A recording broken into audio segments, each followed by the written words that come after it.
La première paracha de la Torah, Bereshit, nous raconte le processus et les différentes étapes de la création du monde en 6 jours.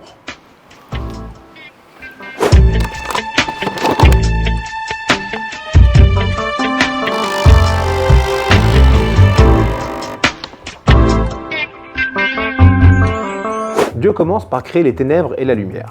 Ensuite, il sépare les eaux pour faire apparaître la terre, permettant ainsi à la végétation de pousser. Puis, il place le soleil, la lune et les étoiles dans le ciel.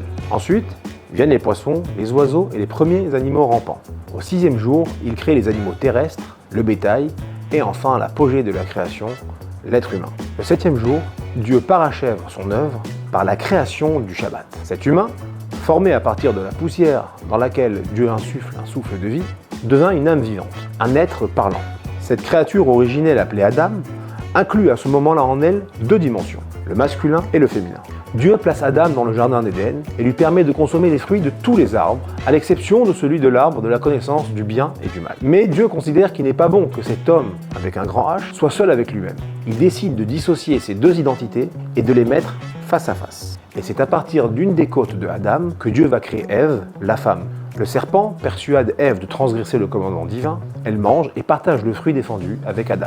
Dieu, en conséquence, distribue les punitions. Ils connaîtront désormais la mort, l'homme devra travailler durement pour se nourrir, la femme connaîtra les douleurs de l'enfantement. Et ils sont à ce moment-là chassés du jardin d'Éden. Ève donne naissance à 2 fils, Caïn et Abel. Caïn devient agriculteur et Abel berger.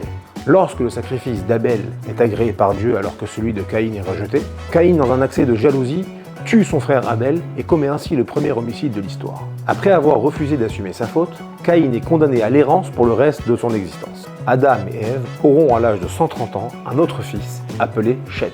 La Bible énumère ensuite les générations issues de Caïn, et 8 générations plus tard, la naissance de Noé, dont nous parlerons ensemble la semaine prochaine. Shabbat Shalom.